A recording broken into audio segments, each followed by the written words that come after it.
Hello, my name is Krzysztof Zieliński from MLWZ, Mały Leksykon Wielkich Zespołów, and today in Radio Rockserwis FM I have got great honor and pleasure to conduct a very exclusive interview with the one and only Nick Barrett, lead guitarist, vocalist, the founder and the driving force behind the legendary neo-progressive band Pendragon. Nick, thank you very much for joining me today. Thank you very much for inviting me. It's a pleasure to be here.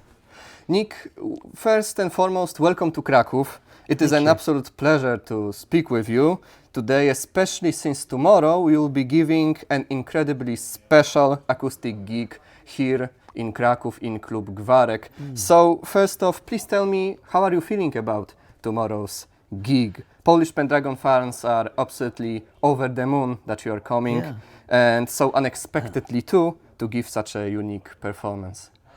Well, I'm very excited about it. I mean, this is obviously very different from, what a normal Pendragon thing.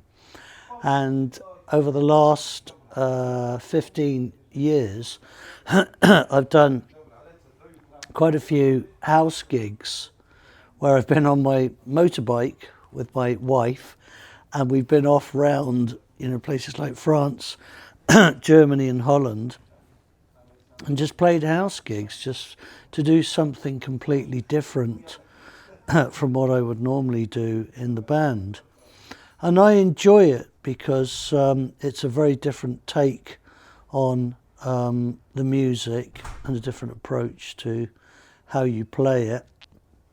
And during the winter months, we like to get away and do city breaks quite a lot because, winter, I get cabin fever and I just have to get out. So, we went to Rome a few weeks ago and we thought, well, we'll go to Poland, we'll go to Krakow. I thought, well, hang on, maybe we're there, we could do a sort of type of, small gig, acoustic gig while we're there. So, that was the sort of whole idea behind it. And, it's very exciting to do. It's a very different kind of approach to the whole band.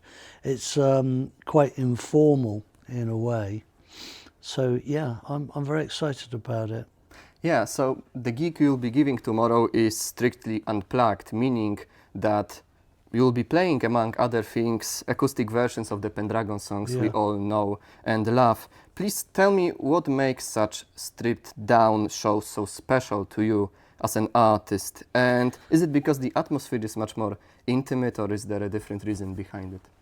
Well, there are a lot of different reasons. I mean, one of the things that I can do when I'm playing on my own is that if I'm a bit bored with, I don't have to stick to the bars. I can cut a bar out.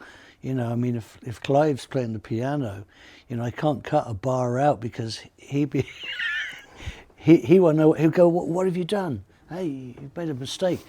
So now I can maybe speed a song up or slow it down or, even stop to try and kind of add something else in, using pauses and things that you can't do as a band. I mean, we're pretty good between me and Peter and Clive. We can do a lot of pulling around because we've played together for so long. But on your own, you can completely do whatever you like. So it's a very different approach in terms of the format. But I mean, in terms of the songs, a lot of Pendragon songs work very well just strummed on a guitar because mainly they are songs. We have long instrumentals sort of stuck on those songs, but there's, verse, chorus, and a lot of them are written on acoustic guitars. That's how they started life. So they sort of make sense as well to play them on acoustic guitar. Yeah. The Pendragon studio albums are known for their lush soundscapes and breathtaking synthesizer layers, as well as your signature soaring guitar solos. So, translating such rich and symphonic composition into a raw acoustic format must be a fascinating process. And could you walk me through this process of stripping down these epic tracks, and how do you know which elements to let go of in order to make it, in order to preserve the very soul of the song, as well as make it more acoustic at the same time? Well, quite a lot of the time is the long solos take the hit. I mean, you just can't play them because, you know, you need harmonic structure, you know, with chords behind the. I mean, the solos are single note solos, you know, so they don't make any sense if you just play them on their own. You need that harmonic structure of another keyboard or another guitar or bass, or, you know, combination of all those for it to all come together. So I can't really play the solos, but I approximate parts of them in songs where I want them to be heard. You know, like for example, in the Voyager, you know, I can play some chords behind the melodies, so I'm approximating the main melodies within chords, so you can sort of you don't get like a lead guitar solo, you get a sort of a melodic, you know, instrumental section. I mean, some of the other stuff as well, like Man of Nomadic Traits, is I sing the guitar solo. You know, I don't go down and out and down, but I do it in a way that I used to like with Pat Metheny.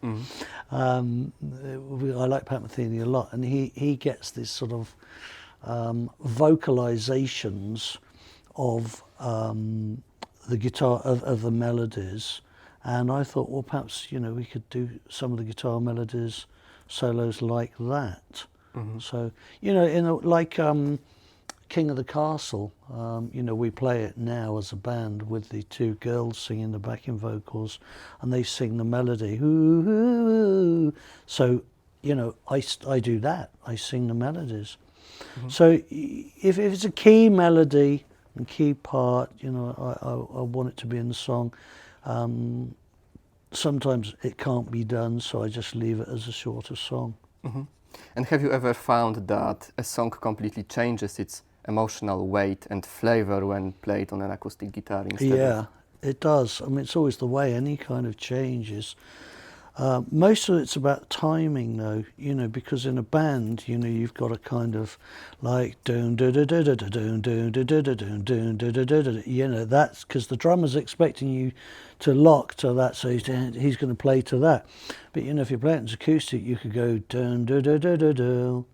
I mean, you can pull it around, so that those flavor, and so you're feeling it more in the moment rather than sort of orchestrating it, really. But yeah. And now I would like to take a little detour and ask you about the past, so the late 70s. And I must say that the story of your beginnings is both rebellious and very fascinating. It is said that at the age of 15 you made a very bold move, because you left school and burned your textbooks and stated that you wanted to be a rock star, just like Keith Richards from Rolling Stones. And looking back with the perspective of all these decades during which you have successfully created music, what pushed you to make such a radical decision at such a young age? And how do you perceive now that 15-year-old boy that you were once? Crikey. Well,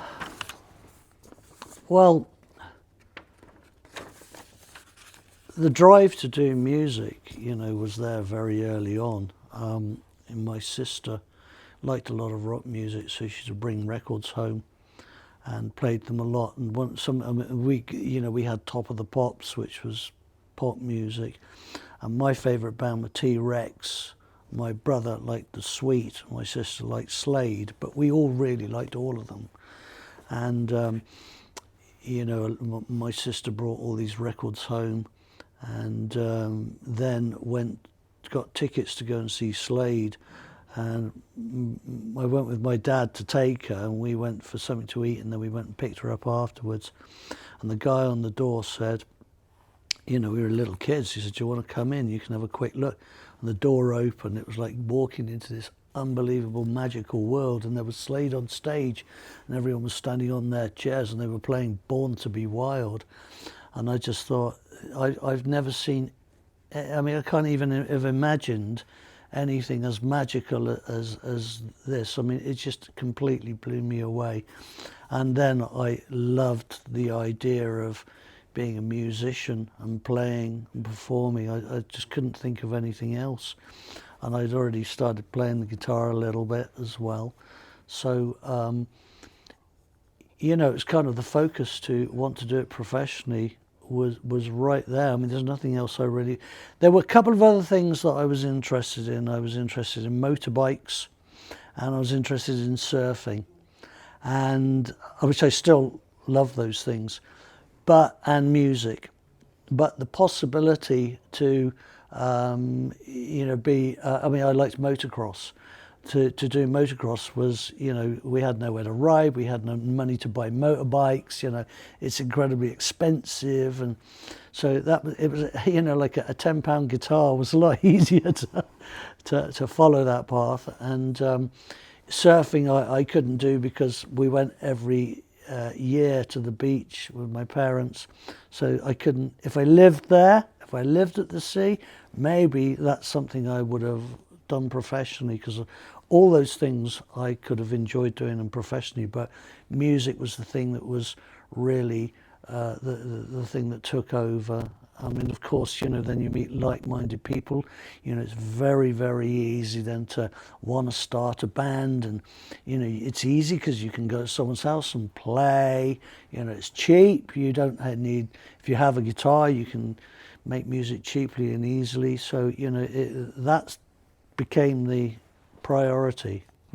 And after all those decades, is Keith Richards still your musical idol or inspiration perhaps? Well, in many ways, but there have been, you know, you pick up so many on the way. I mean, that was, I mean, what it actually was with Keith Richards was that we used to have a careers teacher that used to go to this office, and, you know, they would ask you what you were going to do. You know, you were coming up to leaving school. You're leaving school in, you know, 2 months' time. You know, my exams, I hadn't done very well in my exams.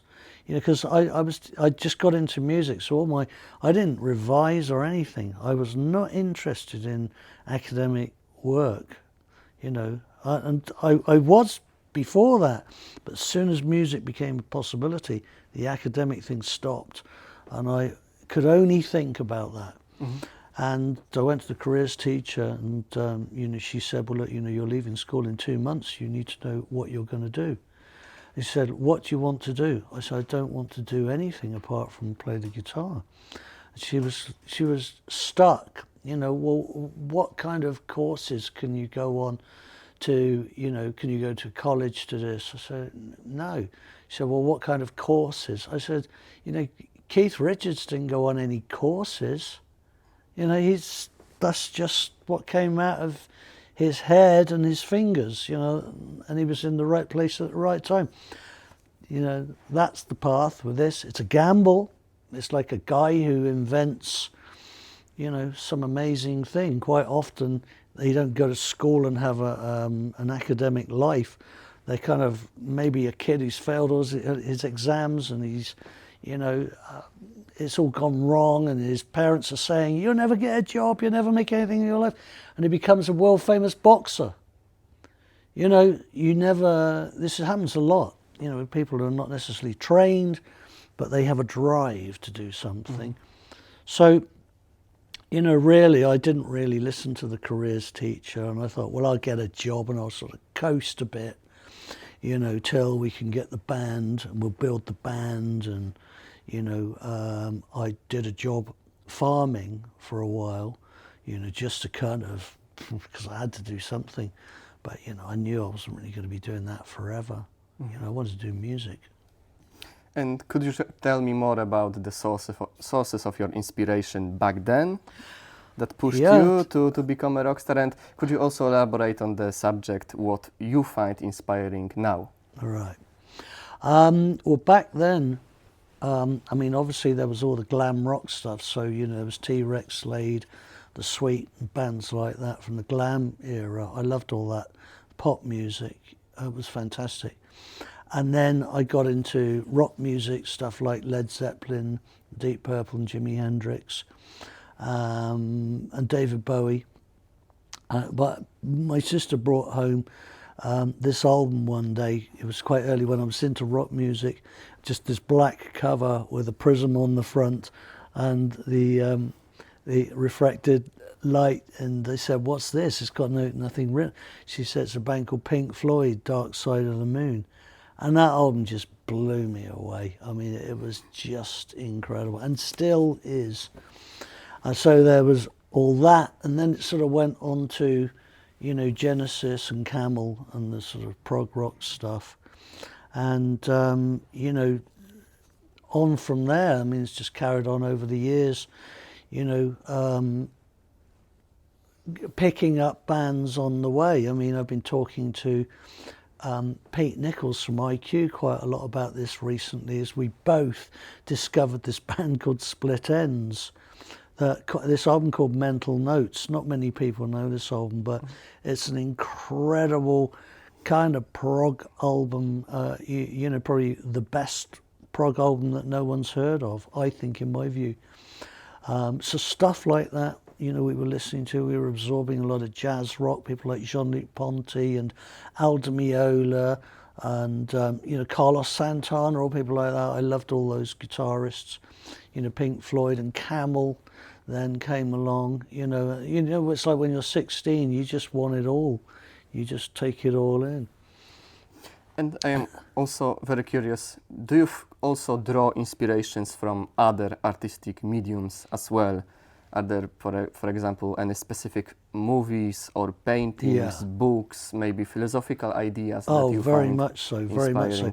inspiring? Really, you know, all the lyrics have been very sort of spiritual, you know, from a very early on stage. And, you know, they've always sort of had sort of an element of almost religious, philosophical, spiritual kind of, I mean, that's sort of the ideas that pop into my head, but I want them to come out through, I mean, I wouldn't say it's Christian values, because I don't want it to really have a stigma. Mm-hmm. You know, I think once you sort of say that, it's sort of this or it's that, you know, it's Buddhist, you know, it has people think, is that something, you know, I want the music to appeal to anybody. And then I want them to think, the lyrics, I want them to think. That's the idea. And then they kind of take this sort of spiritual aspects out of the songs. But I mean, some of them are sort of more, you know, direct. I mean, there's an awful lot of books. I read an awful lot about the Soviet Union, which came, you know, these things I think happened by accident. You know, about 15 years ago, I just saw a book in a newspaper. I thought, I need to read that book. It's called The Whisperers by Orlando Figu. And it's all about how the Soviet Union, communism started. And then I took a real interest in it and sort of went on to, you know, Solzhenitsyn, Gulag Archipelago. But I've read tons and tons of books all about, you know, things like the Antichrist from 3 different points of view. I mean, I read things like, you know, the Bible quite a few times. I mean, sometime a couple of years ago, I thought about going through the Old Testament because I hadn't really read it. So I decided to go on a bit of a thing with that. It was quite hard work. I had to skip some bits. There's quite a lot of lists and things, but some of it, you know, I felt I wanted to read that. I wanted to read the Quran. I wanted to read the Hadiths. I wanted to read, you know, a whole lot of things about everything. You know, and people's biographies, I find those very inspiring. A lot of films I find very inspiring, you know, like Once Upon a Time in America, you know, Sergio Leone with Ennio Morricone's music. You know, The Pianist, which is an incredible film about the Jewish pianist in Warsaw during the Second World War. It was incredible, so inspiring. I think those sort of films. And I would like to ask you about the very inception of your musical vehicle, if I may say so. You once mentioned that playing your very first gig, the exact same day Zeus, Pendragon, was formed, was one of the happiest days of your life. And could you share the story behind the creation of the band? And what do you remember most vividly about the very first performance? How did it start and eventually evolve? Well, the band sort of started by, I mean, I was at school and I met some of the guys. I'd gone from another school to this school and met some guys there who were into prog rock, and they knew some people from another school. One of those was Nigel Harris, another one was Julian Baker, and Robert Dolby was at the school I was at. So they introduced us to these other guys, and we went to bars and things, and talk about music a lot. And then Julian Baker suggested we start a band. So it was back in those days we had, in fact, another guy who wasn't. No, he was at our school, Stan Cox, a bass player. So it would have been me, Stan Cox, Julian Baker, and Nigel Harris from the other school. And we got together and we had a jam. We used to call it a jam. Let's go and have a jam on a Sunday afternoon. And Nigel was the only one with a car, so he would come and pick us up and drive us to this. We would hire a church hall for £2 for a day and play all day. And Julian was a good driver. Hey, let's try sort of Santana. Black Magic Woman. It's really simple. It's 3 chords. Nick, it's this kind of lead. So, and Nigel was very, very good. Even in the early days, very, very musical, very switched on for, drumming and harmonies and things. And we'd do stuff like Fleetwood Mac, Go Your Own Way. So, that's how it sort of started. And Julian was always the one to sort of suggest, he suggested we get together as a band. He suggested we do this jam. And then he suggested after we'd done, quite a lot of these jamming sessions, why don't we do a gig? Oh, yeah, okay.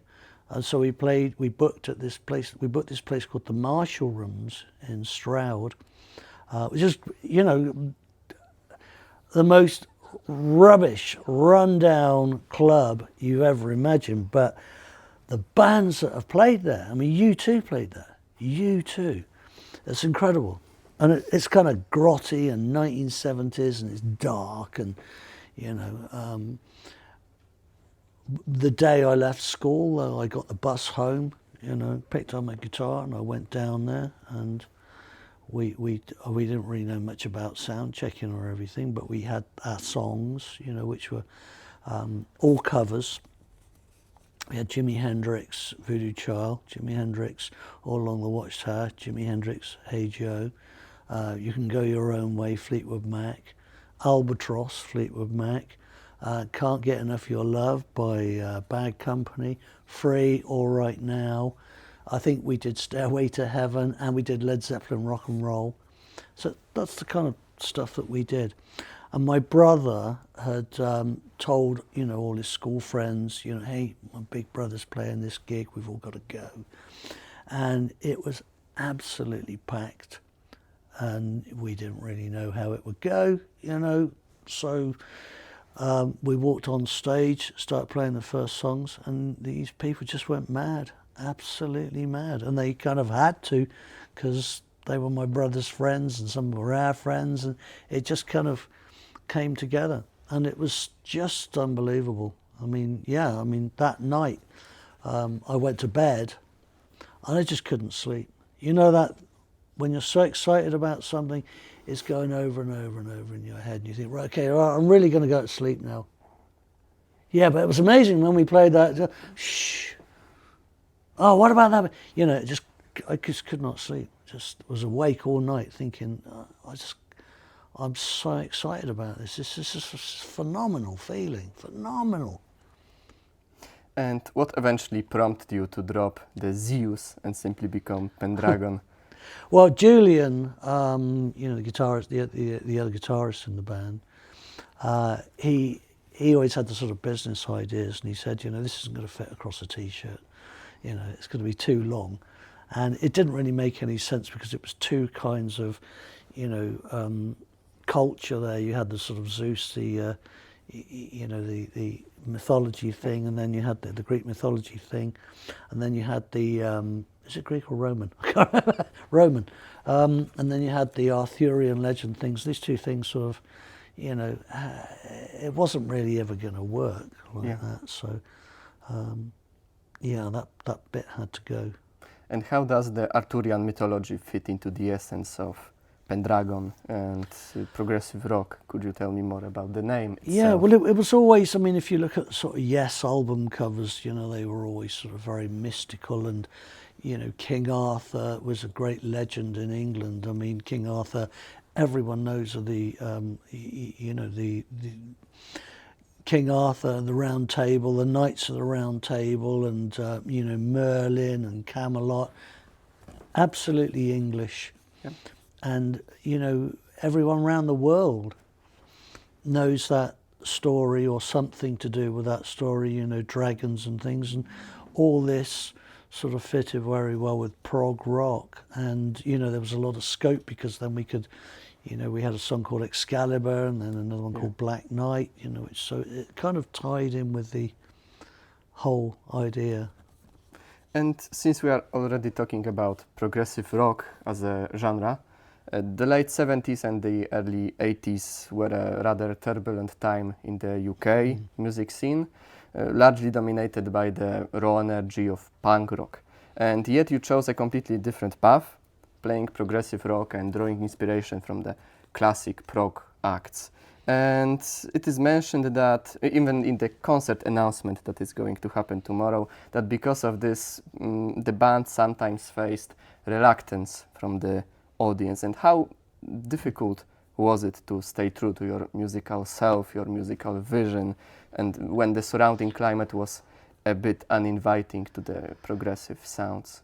Well, initially, it was very hard because, we were playing in places where the audience were just like punk rockers and skinheads and bikers, and, the bikers would quite like it, but the other guys, these disco kids, I mean, disco kids and prog, they don't go together well. They were kind of into, Saturday Night Fever and all that sort of thing. So, we were a bit of a bunch of hippies, really. We weren't really hippies, but that's how they would have seen us, because, like, what are these airy-fairy songs about, we had some unbelievable. We played at this agricultural college where somebody tried to drive a car into the venue. A lot of drunk people, and the rugby team got up on stage and started hassling us. We played another one where this huge glass window got smashed. We played, we got things thrown at us sometimes. It was chaos. But then we met this band called Marillion, and everything changed because we had a manager who was a friend, really. He was a milkman. He used to deliver milk. But he was sort of part-time manager. He was a lovely bloke. And he said he used to promote bands as well, put concerts on. He used to put a lot of what they call the new wave of British heavy metal. He used to put a lot of that on. Bands like Vardis, and I think he put Def Leppard on in a lot of bands that then went on to be very successful. But he said he knew what was going on everywhere, in the music news, and he said, I've heard there's this band who play music that's very similar to old Genesis, called Marillion. He said they're going to be on the Friday Rock Show on this Friday, so, check them out and tell me what you think. And so I can remember, I was with my girlfriend, we were lying in bed, she'd gone off to sleep. I put these headphones in and I was just listening to this Friday Rock Show and thinking, crikey, this guy's really like spitting these lyrics out like Johnny Rotten. The music's quite delicate, but he's very aggressive. This is Fish. The music's very aggressive. The lyrics are very aggressive, like Forgotten Sons, stuff like that. And The Web, that was another. They played I think they played Three Boats Down from the Candy, Forgotten Sons and The Web on this Friday Rock Show session. And our manager said, I'm going to put them on in Gloucester and put you guys on as the support band. And we thought, great, this is great, but we didn't really know it would come to anything more than that one show. And then it was Mick Pointer, the drummer, came down and talked to us, and you know, all the band were very friendly. Fish wasn't very friendly. He became friendly later on, but then at the time he was kind of he was Fish, so he was kind of a bit separate. But you know, Mick was fantastic, and he said, come and do some shows with us in London. And so, you know, we went from this sort of riots at gigs, people trying to drive cars in and cause trouble, to playing in London. The first gig we ever played was at the Marquee Club with Marillion, and 500 people turned up in this small club. And we thought, you know, we weren't used to people really liking what we were doing. So, you know, in fact, there were a couple of places in our own hometown where we went down very well. You know, we played the Old Lodge and the Marshall Rooms were the place we first gig. We go down very well in our hometown, but every time we went somewhere else, it was, you know, we had these sort of riots. Anyway, so the first show at the Marquee Club in London, and, you know, we went on stage and these people just went absolutely nuts. We just couldn't believe it when we would never had a reaction like this. This was London. They were on it. You know, people like with Mohican haircuts, with, you know, Iron Maiden on the backs of jackets, Motorhead, you know, really kind of full-on rock fans, you know, not just school kids or college kids, these were rock fans, and they just loved it. And we had, you know, that was the start of things going well for us. Mm-hmm. And after all those decades of recording, writing, and releasing music as well as touring, do you consider progressive rock to be the absolute best, most liberating genre of music to express your feelings and thoughts to the fullest? Or do you slowly feel drawn towards different genres, maybe something completely different? Always drawn to other genres, but whether I want to play it or not is another thing. I mean, at the moment, I've always liked jazz. But in the last sort of 6 months, I have been immersed in jazz, you know, playing jazz a lot. But I don't really, I mean, it's a funny thing because, you know, during the lockdown, for example, I was listening to some country music, you know, Glenn Campbell. I don't really care what it is with music, as long as I like melodic music. Mm-hmm. I like a tune. That's the one thing I like, something soulful, you know, so as the lyrics to have a meaning and to have a good tune. I mean, I think, you know, something like Marillion, Warm Wet Circles, it's one of the best songs ever written. You know, it's about something, the lyrics are interesting, the melodies are just great, it's fantastic. So that's the kind of thing I really like, you know, in the prog thing, and, you know, all the other, you know, Genesis, Pink Floyd and Camel. But outside that, you know, during the lockdown I was playing this country music. Glenn Campbell, it's very melodic, you know, by the time we get to Phoenix, songs like that, and Gentle on My Mind, I was playing them on the guitar just to kind of broaden and then some of the picking styles came out. You know, I was learning some new picking styles. So I'd sort of taken these picking styles, which really are country music, and then they came out in Pendragon music. So, you know, it's a very hard thing to say. I don't really change complete course. We have once, we became a lot more metal based in the 2008 to 2012, I think, was probably more metal because I was listening to more of that sort of music and thinking, but I'm always thinking rather than change, I'm thinking how can we bring this in and add it? So it's still Pendragon, it's still melodic, it's still got the tunes, it's still got soulful lyrics, but it's got a different kind of take. So that's really where I go. I pull these influences in and use them as an addition, but I don't completely change. I mean, you're never going to hear Pendragon suddenly become, you know, like Thelonious Monk jazz. You know, it's not going to happen. Because I can't do that. But I would listen to, hey, hang on, how's he? They're using that Fender Rhodes, and there's vibes, I like that. You know, I like even now, I've been listening to a lot of jazz, and a section of a song, people are going to hear the new album, they're going to go, that's jazz. That's jazz, because it's got vibes in it. I mean, it's still Pendragon, but it's got a flavour. And I really like doing things like that. Mm-hmm. And I would like to make a slight digression regarding progressive rock and then ask you a rather peculiar question, so stay with me. And in my humble opinion, progressive rock is a natural successor to Romanticism, and therefore the artistic and intellectual movement that originated towards the end of the 18th century. Because many progressive and romantic ideas overlap. Yeah. For example, storytelling, dark and gothic themes mixing with high fantasy and fairy tales, emphasis on originality and individuality, experimentation of form, as well as the idea of program music, so music that carries extra musical meaning, influence of folk culture, interest in medieval era, and so on and so forth. And do you agree with this comparison? And looking back at Pendragon's extensive discography, which is very rich in emotion, myth, and elaborate concepts, do you maybe consciously consider yourself to be a modern romantic? Yes. I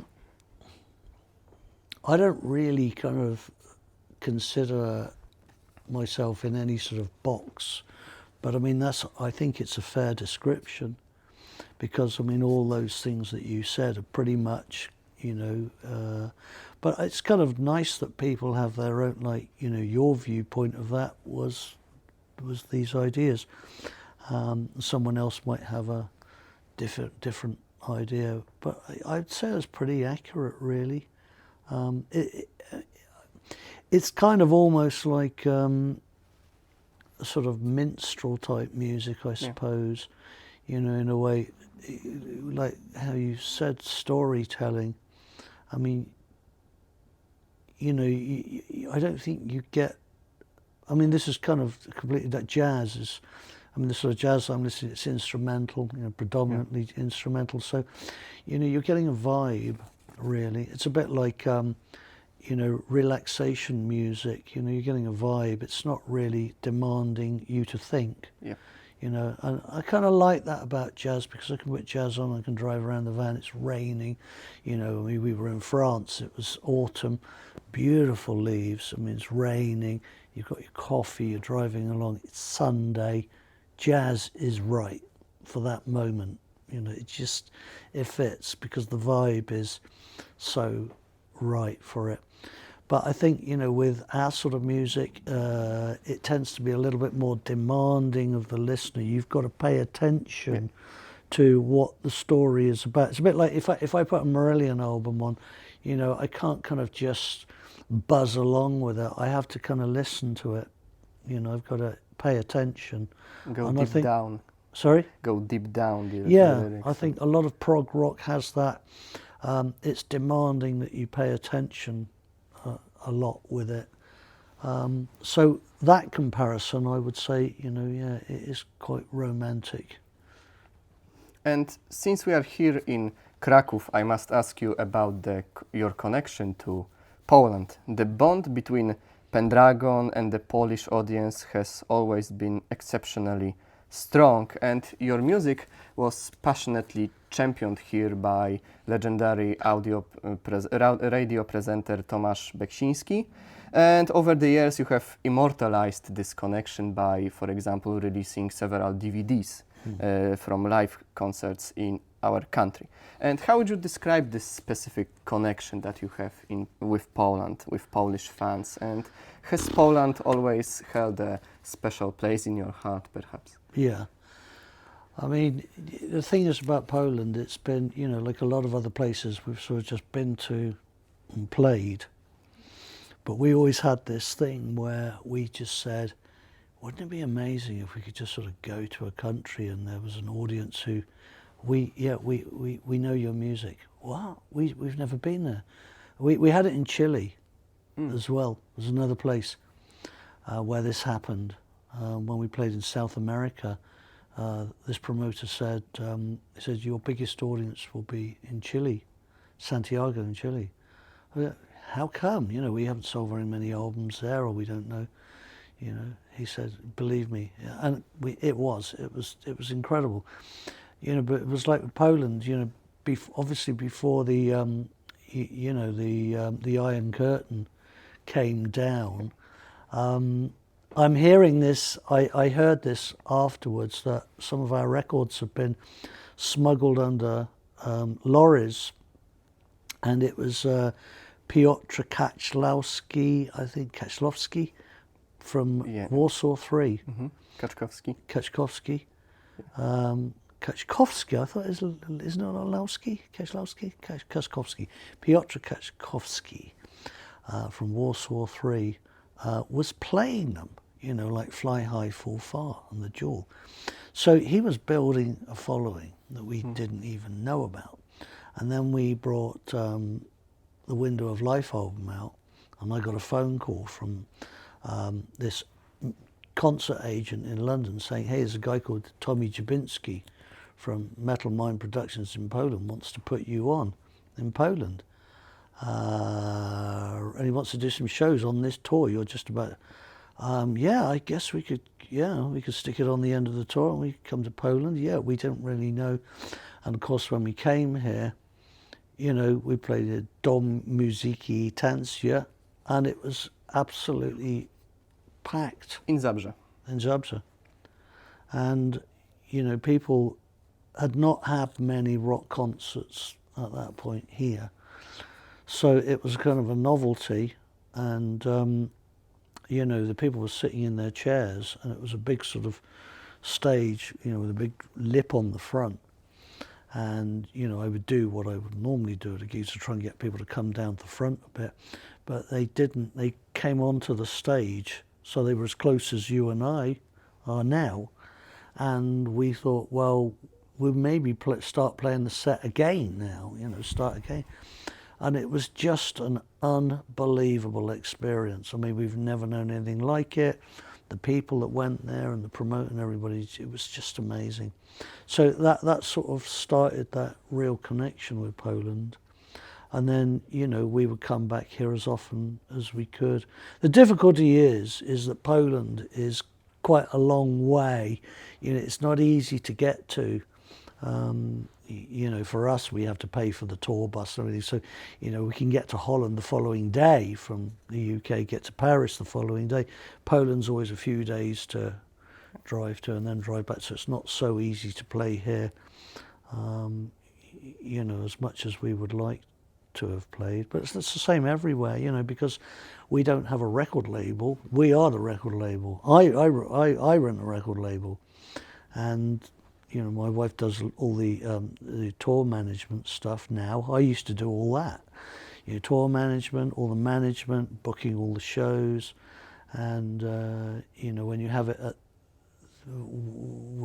this level, it's very hard to do more of it. Mm-hmm. And I have got one last ultimate question.